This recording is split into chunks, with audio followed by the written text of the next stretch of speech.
Weddings are just so stressful. I can't. Oh, I can't.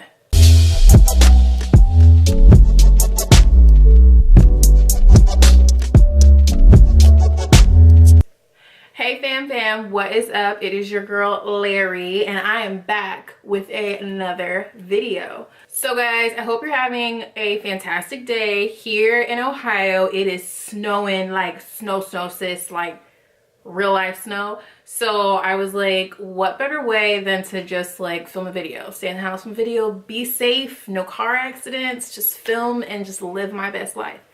So what I want to talk to you guys about today is wedding planning, my tips and my tricks for it. And I also wanted to like gear this towards the bride who's having a wedding, who's not really into having a wedding. I gotta consider myself an anti-bride because I did not want a wedding. I could care less. I just the thought.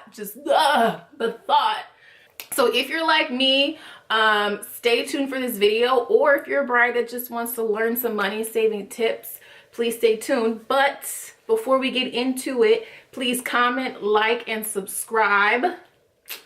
Did you do it? Okay, you subscribe so we can go ahead and get started.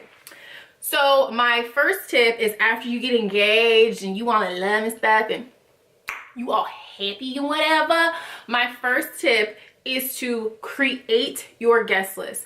Now, cap yourself out at a number that you guys can afford, because the more guests you have, the more money, the more food, the more tables, the more place settings.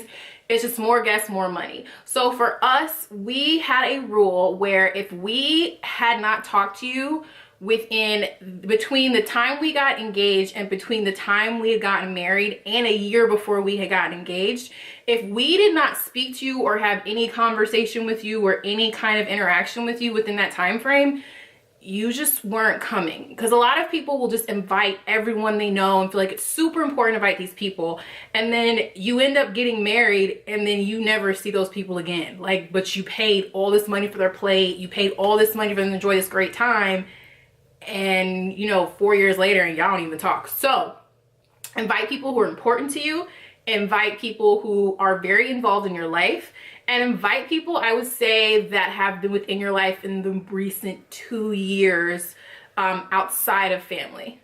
So that's my first tip. My second tip is to set a budget and stick to it. Just go with 20,000, 30,000 because it sounds like a good number and everyone does it. But sis, the goal is, after you're married, is to not be broke, because who wants to be broke after they get married? That ain't fun. So set a realistic budget, one where you guys can afford to pay for your wedding, but you can still continue your life. And after you got married, you're not like, oh my gosh, I can't even go on a honeymoon. I can't even do the normal everyday things that I usually do. I can't save money because I've spent all my life savings on a wedding. So set a budget, stick to it no matter what. If you want some wiggle room, I would say plus or minus 1,000, but I wouldn't go more than that. So tip number, I want to say 3. So the third tip is, when you do get married and when you guys get engaged and you decide to have a wedding, talk about how many people are being your wedding party. What we did not do is discuss who's going to be in our wedding party. So my husband asked 10 people to be his groomsmen. And I was kind of like, I don't even know if I know 10 people like that. I have to really think about it. So it caused work for me. I had to like think of all the people in my life who could be involved, and I could call them bridesmaids. So discuss your bridesmaids, discuss your wedding party, because the bigger your wedding party, the more expensive it will be. And I will get into that in the next few following steps. So tip number 4 is use your bridesmaids. So I don't like planning nothing. I don't like it. I did not like planning a wedding. I didn't even want a wedding. Girl. So if you have bridesmaids, use your bridesmaids. Have them do as much work as you possibly can so that you don't have to do it. So an example for me is, I did not want to go through the whole thing of, picking out dresses and going to bridal stores and getting their opinions. I'm not care about unpopular opinions? No. So what I did is I went to a website called Azazi. It's A-Z-A-Z-I-E. I'll put it in the description box. I basically went on there and I looked at bridesmaids dresses. So I already knew what color I wanted. I just looked at the different styles and I picked 5 styles. I made an account, added those to my account, and I told my bridesmaids, hey guys, go to this website, make an account. So I basically told them whichever dress gets the most votes is the dress that we're getting, hands down, that is it. I got what I wanted because I didn't have to work very hard and go out of my way. I had my bridesmaids basically pick their dresses and I made sure they were all dresses that I was fine with. So the dress they ended up picking, I was fine with because I already liked it. So try Azazi.com. They also do wedding dresses, veils, they do mother of the bride dresses, everything. So if you don't want to work or save money, Azazi.com is for you, sis. It is for you. Okay, so my next tip is colors. So what you want to do is pick simple colors that go with everything. You might want the color fuchsia. Well, there are lots of tones of fuchsia, and you could have one tone of fuchsia and then look at another tone of fuchsia and they're 2 completely different fuchsias. So what that creates is you create more work for you because you have to find the same tones, and then you have to think of like other colors that go with fuchsia, which might be a little complicated. So I suggest sticking to primary colors, stuff that you already have a scheme. It's one tone, it's very easy to find it, it doesn't create a lot of work. So for us, ours were black and white because everything goes with black or white.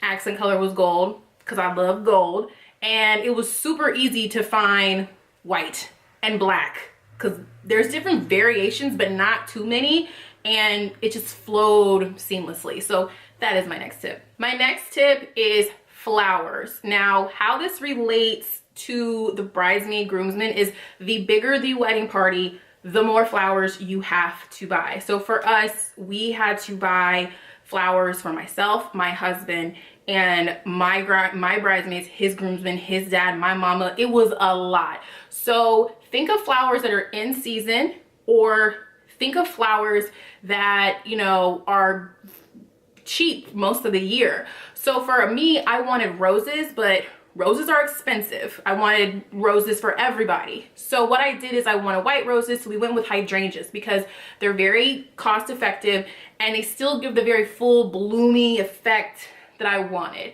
For our groomsmen, we wanted red roses. We went with red carnations, gave the same idea. Me and my husband had our roses.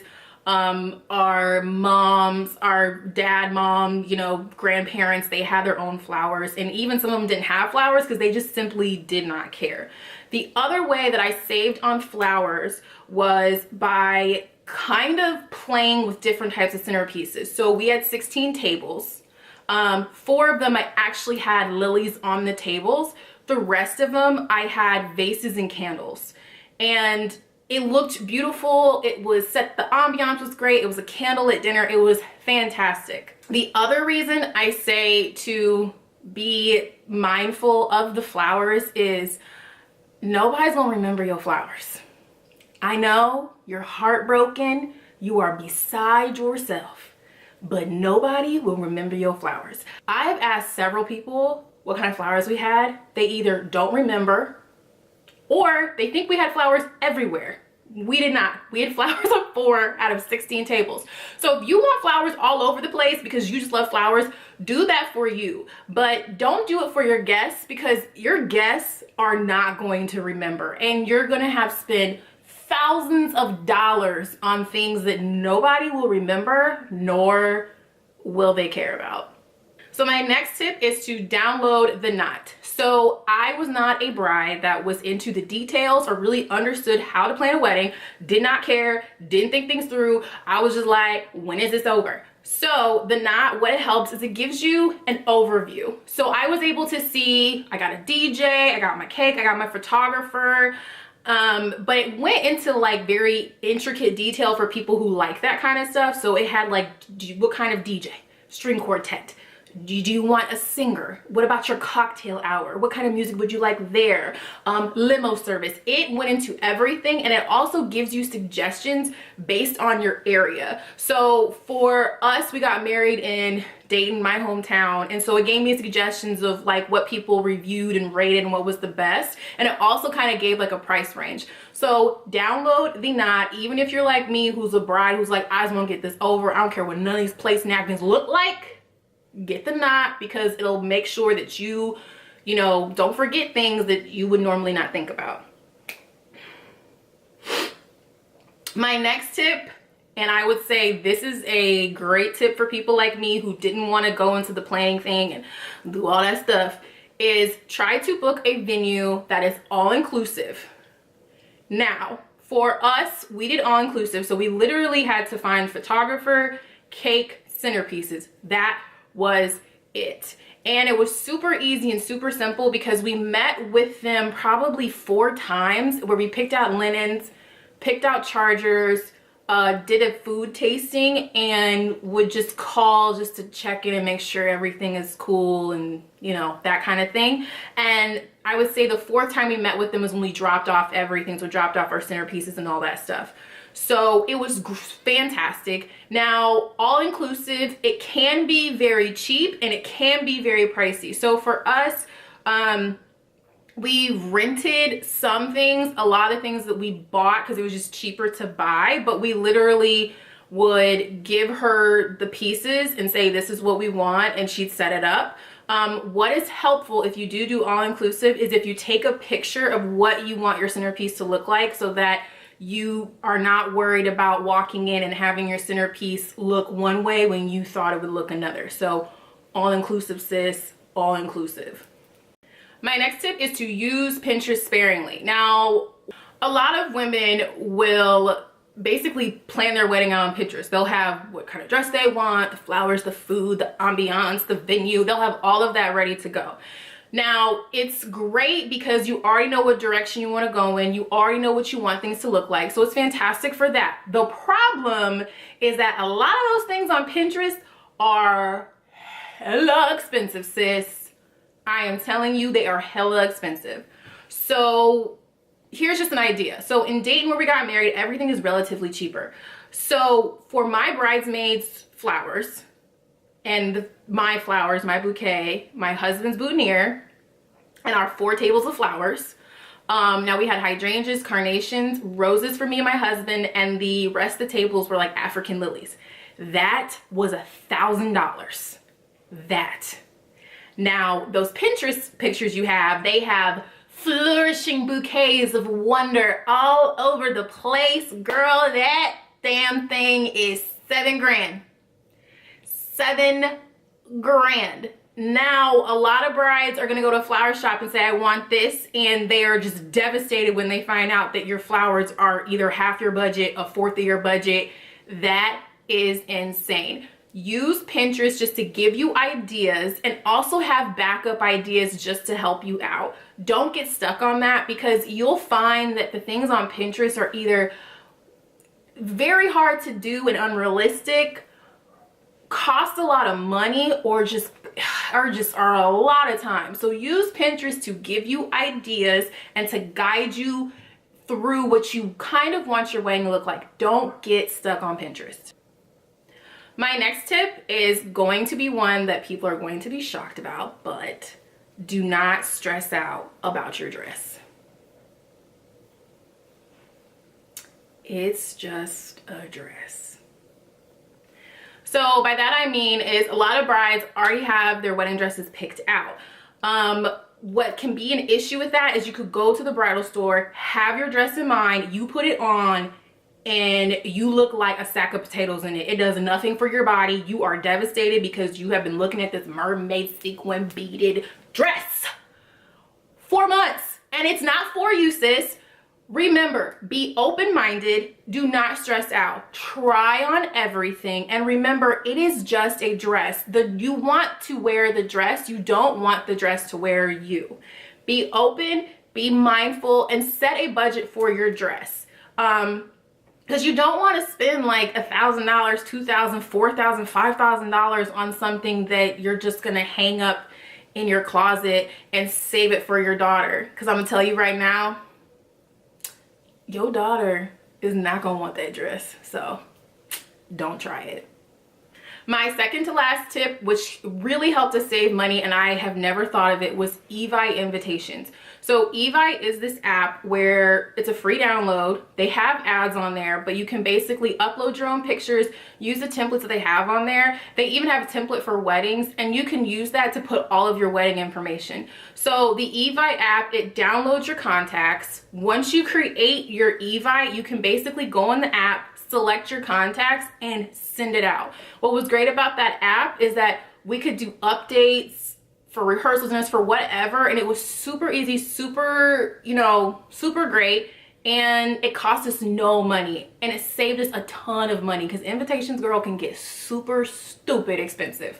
And then my last tip, and the most important tip, is enjoy your wedding day. Do whatever you want for your wedding day.